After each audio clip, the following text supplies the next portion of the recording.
Hollywood படங்களை தழுவி எடுக்கப்பட்ட தமிழ் படங்களை பற்றி தான் நாம் இந்த வீடியோவில் பார்க்க போகிறோம். ஹாலிவுட்டில் 1998ஆம் ஆண்டு வெளியான வெரி பேட் திங்ஸ் படத்தை தழுவி தான் 2002ஆம் ஆண்டு வெளியான பஞ்சதந்திரம் படம் எடுக்கப்பட்டுச்சு. 1993ஆம் ஆண்டு மிஸ்டர் டூப் ஃபயர் என்ற ஹாலிவுட் படத்தை தழுவி தான் 1996ஆம் ஆண்டு வெளியான அவ்வை சண்முகி படம் எடுக்கப்பட்டுச்சு. 1991ஆம் ஆண்டு வெளியான ஃபாதர் ஆஃப் த பிரைட் படத்தை தழுவி தான் 2008ஆம் ஆண்டு தமிழில் வெளியான அபியும் நானும் படம் எடுக்கப்பட்டுச்சு. 1987ஆம் ஆண்டு ஹாலிவுட்ல வெளியான time me up time me down அப்படிங்கிற ஹாலிவுட் படத்தை தழுவி தான் 1991ஆம் ஆண்டு தமிழ்ல வெளியான குணா படம் எடுக்கப்பட்டுச்சு.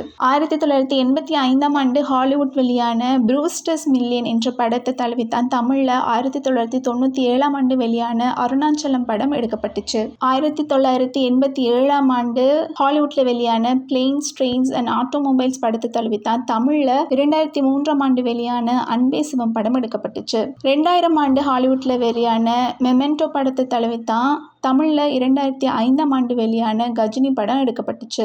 2001ஆம் ஆண்டு ஹாலிவுட்ல வெளியான ஐ எம் சாம் படத்தை தழுவி தான் 2011ஆம் ஆண்டு தமிழ்ல வெளியான தெய்வ திருமகள் படம் எடுக்கப்பட்டுச்சு. 1997ஆம் ஆண்டு ஹாலிவுட்ல வெளியான பிரேக் டவுன் படத்தை தழுவி தான் 2025ஆம் ஆண்டு வெளியான விடாமுயற்சி படம் எடுக்கப்பட்டுச்சு.